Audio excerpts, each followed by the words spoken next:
di Indonesia khususnya di Jawa Barat, khususnya di Pulau Jawa, lamun eueuh para wali sanga, masya Allah.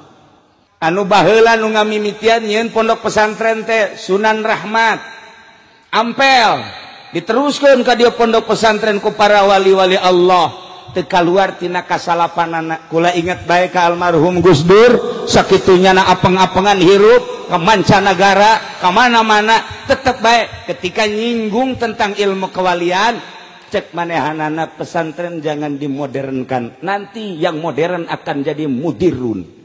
Gus Dur ngomong gitu, loba jasa saksi datang, bahkan dibukukan. Gitulah seorang pujangga anu nyarita, nu nyahun nyana kadar keistimewaan pondok pesantren. Aang Sadili almarhum Ciberem nyana nyarita, andaikan santri berani tampil di panggung nasional jadi menteri misalnya, jadi menteri agama, menteri dan lain sebagainya, iya KBG eleh. Sebenarnya pendidikan agama mah ku santri segala rupa aya di santri. Timimiti amil jurumia sorop santri mah geus di luar kepala, datang ka poho deui. Alpiyah mate Johar Maknun geus kabeh di luar kepalanya nama geus. Polo pikih mah geus unggal poe paslun deui tambihun deui. Pokoknya geus santri mah ieu Aang Sadili andai kata berani jeung menguasai bahasa moal aya tanding santri mah tentang ilmiahna. Aang Sadili nu nyarita lain lalagaan Pak. Jadi bener-bener kumanehanan geus dijajaki heuh naonan nu sejen mah hanya keberanian nu eueuh. Di antara keistimewaan santri kebebasan merdeka. Eueuh patula patali koswali. Santri mah koswali, masak jam sabaraha bae. Batur jam 2 hees jangan memasak. Eueuh suluh sendal babaturana pakai suluh. Bebas luar biasa santri mangges. Teu boga beas nu mana bae pokona mangges. Eueuh lauk atuh empang guru dipancing. Ieu keistimewaan santri mah. Nu mantak ayah Banjar almarhum di ditu geus kedalnya na macak ayah. Wahai para santri, naon nu aya kaboga ayah kalapa, buah, segala rupa rambutan termasuk lauk. Geus pokona mah ka santri halal, mun balik teu kudu mentah halalna ka ayah, dihalalkeun geus ku ayah mah. Mantak mabruk elmuna. Muridna Ki Suhaimi ngejegur di ditu, Cikole ngejegur di dieu dan lain sebagainya, hampir ayah Banjar kabeh lantaran ikhlas. Ayah mah bebas jasa, masya Allah. Nah iya bebas merdeka kehidupan santri mah luar biasa. Eueuh patula patalina naon nya nama mantak eueuh pendidikan sugan salat tahajud berjamaah cara di pondok pesantren modern. Eueuh jeung can manggih kitabna deui. Can manggih tajakeun ka Ki Daud sugan aya itu berjamaah tahajud ti peuting eueuh. Eueuh urang macaan kitab mamana ge kunaon di pondok pesantren modern aya tahajud berjamaah. Jieun deui coba kitabna ka dieu ku aing dibaca. Kayaknya bener apa henteu sia ngadalilna. Kunaon di pondok pesantren modern tahajud berjamaah, tapi kajeun eta nyana mah pendidikan sabodonyana tahajud diberjamaahkeun. Balik boro-boro tahajud salat nu 5 jam teu. Tapi pondok pesantren Salafi kurang pati ibadah. Di pondokna luca leceh. Bangun teu mireung teh. Dibaca kitab tapi ngalaksanakeun henteu. Ieu santri bebas, tapi begitu datang ka imahna, boh, jadi abuya. Santri. Istimewa. Moal aya tanding santri manggeus. Ketika datang ka imah diperlukeun ku masyarakat, aya nu paeh, oh nu mandian, siap aing. Oh nu ngagali kuburan, aing siap. Ngimaman aing siap, protokol siap, ceramah siap, kakori-kori. Datang ke Parargat cek Haji Jaya mah siapa ya? Pantang mundur santri mah. Aing geus di kebon, aing geus di mana mah aing salah sebenarnya ya. Ngalamun nya lagi. Nah iyalah santri. Jadi kula ngupas masalah kehidupan santri sadunia santri salaf mah kieu. Lain di Indonesia bae. Cuman ingat Salafi kuari keur digempur di dunia. Sebab hiji-hijina pendidikan salaf, Islam ortodok, Islam torikoh, anu Amerika bener-bener nguntit ningali nu bergerak di Irak adalah Salafi, nu kuari di Palestina adalah Salafi, di Suriah adalah Salafi, di berbagai negara nu kuat kamari ieu di Mekah Sayyid Maliki Salafi, nu kuari dilanjutkeun ku putrana Salafi, di Mesir anu nentang ka Mursi dan lain sebagainya adalah Salafi. Begitu ningali di Indonesia sangat kuat, nu paling ditinggali ku Amerika Banten. Terus terang lain lalagan. Saat ieu adalah Banten. Salafi. Maka lamun digempur santrina, digempur kiai jeung ustadna bahaya cek Amerika. Cilaka. Maka dipaksa Jokowi harus menang. Lain lalagaan kulam. Tanpa aya ekstrim. Serius. Nunyaho orang-orang tertentu. Kamari aya kiai ti Bondowoso termasuk di Jawa Timur dongeng akur. Kakarak 2 poe. Datang ka dieu naik pesawat, ka imah kula langsung ngobrol sarua. Nah, digempur kiaina cilaka. Maka dalam penggempuran ini satu-satunya Wahabi dan Syiah harus dikembangkan di Indonesia, terutama di Banten. Carana kumaha? Carana engke sekolah-sekolah bakal nu setengah pinter ge dikirim ke Arab dijadikan non siswa Arab, dikirim ke Iran dijadikan siswa Iran, atau dikirim biayana ke Indonesia dibere beasiswa. Bakalna ieu mah triliunan rupiah.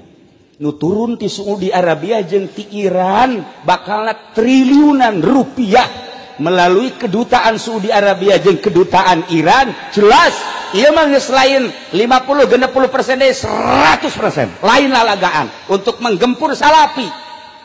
Ieu bakalna engke Banten terutama dana ti Saudi Arabia jeung ti Iran luar biasa untuk mensyiahkan dan mengwahabikan Banten terutama, khususnya umumna Pulau Jawa.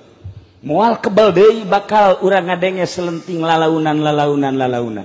Jangka waktu 10 tahun. Nyana kudu berhasil Wahabi dan Syiah, sebab lamun teu Wahabi jeung Syiah tetep Salafi mah deuk kumaha ge ngalawan bae. Anu dianggap ngalawan karena perjuangan kristenisasi. Ieu adalah pondok pesantren Salafi nu paling loba ternyata Banten. Dibanding Jawa Timur, Jawa Tengah jeung Banten ka dieu ternyata paling loba pondok Salafi Banten. Cek ulama salah nganilai. Meureun nyana nganilaina asal aya pondok bae nyaho aya santriannya Asal aya pondok oh ieu Salafi, asal aya pondok oh ieu Salafi. Padahal santrina mah eueuh. Jadi berarti nyana ge min jumlati minal katipin sebenarnya. Katipu nyana ge. Tapi lain gitu, Amerika teu sembarangan. Lain leutik nyana, lain bodoh, istimewa dalam penelitian anu luar biasa. Perlu dicatat dan digarisbawahi, itulah salah satu keberhasilan Amerika anu mengangkat Jokowi. Ialah nu bakal mengkristenisasikan melalui wahabinisasi jeung Syiah. Engke bakal karasa triliunan rupiah bakal. Kamari aya kiai 2 memehna saminggu datang di kiai di Jawa Timur jeung aya desa babaraha kiai nu datang ka kula bagaimana kita ke depan. Cucu daripada Kiai Khalil Bangkalan ilu mingguan kemudian ngobrol nyana nyaritakeun bagaimana kiai ke depan. Rencana ini kan sudah jelas akan dibuka besar-besaran. Kula tetep ngajawab bari seuri. Tenang cekul. Padahal hati mente. Tenang. Keur beuting eta saksina, ieu saksi, ieu saksi. Tenang cekul. Kenapa sih Pak Kiai tenang? Enggak usah takut. Kita punya sejarah. Muhammadiyah mewahabikan Indonesia tidak berhasil. Persis untuk mewahabikan Indonesia ngan utek-utekan di Garut yang di Bandung bae. Sakitu bae Bandung Garut. Geus sakitu. Geh, lah sabaraha persen. Lumpat ka dieu aya Persis kuari di dia di Cisoka. Aya Muhammadiyah di Cisoka, tetep bae moal bisa. Ieu tolak ukur teu bisa berkembang Muhammadiyah. Menes kurang kumaha leuwih awal. Tangerang di dieu di Jati Gintung kurang kumaha, batur can boga sakola nyana geus boga sakola, malah guru-guruna kuari ngaraji ka Cilok jadi NU. Cek kula tenang. Kiai bagaimana tenangnya? Di urang aya wali songo. Wali teu maot. Nu mentak santri zarah ka ditu bari tilok puasa ge. Dan nu penting zarah bae. nyana hayang seperti Tajikistan, hayang seperti Uzbekistan, hayang seperti Afghanistan. Di Uzbekistan didinya aya kuburan anak Sabandi, Syihabuddin anak Sabandi, Bahauddin anak Sabandi, Alauddin anak Sabandi, kuburana di Tajikistan. Eta di ditu 100% umatna Islam, wargana Islam 100%, tapi eueuh nu salat hiji-hiji aja, eueuh masjid hiji-hiji aja. Ketika liwat ka kuburan Syekh Bahauddin anak Sabandi ngan syukur kieu doang, hormat nyekel ka dieu berangkat deh, hormat nyekel ka dieu berangkat salat tanya. Kitu keneh ka Imam Bukhari. Ketika ziarah ka Imam Bukhari urang salat di dinya teu meunang. Kula nanya sejarahna kunaon sampai eueuh nu salat di dinya. Baheula jajahan Uni Soviet ketika aya nu salat tembak, ketika anu salat tembak, bahkan pondok pesantren diberondong ditembak paraeh kabeh. Sampai ayeuna eueuh nu berani salat di dinya. Dibuka lebar-lebar ku ari besi deuk ziarah ka ditu nyana sangat senang, tapi hiji cak nyana ulah salat. Deuk ziarah mah babacaan los, baca Quran los, duk sahayuna, tapi salat ulah kunaon? Sebab masih keneh rawan penembakan bagi nu salat. Masya Allah. Ketika neuleuh di Indonesia, ya Allah deuk salat bae los. Di Indonesia mah aya nu turun-turun salat bae, datang ka ieu na baratus. Oh masalah di Indonesia mah iya keistimewaan Indonesia. Numantak kemari datang tamu orang Palestina nyana ka Indonesia ka imah kula, kemudian ngobrol cak nyana Indonesia mah surga ndek kumaha ge. Ya Allah ya Rabbi, bulan ieu geus aya deui orang Palestina nu datang ka imah. Kula ge kaget aya tamu orang Palestina nyaritakeun tentang surga Indonesia mah ndek kumaha ge. Kula kunjungan ka Yordan, hese salat di Yordan, teu ngadenge azan di Yordan. Mesir rusak itu luar biasa, disebut Mesir kuno. Masya Allah kotor anu luar biasa, tengah dengar suara azan.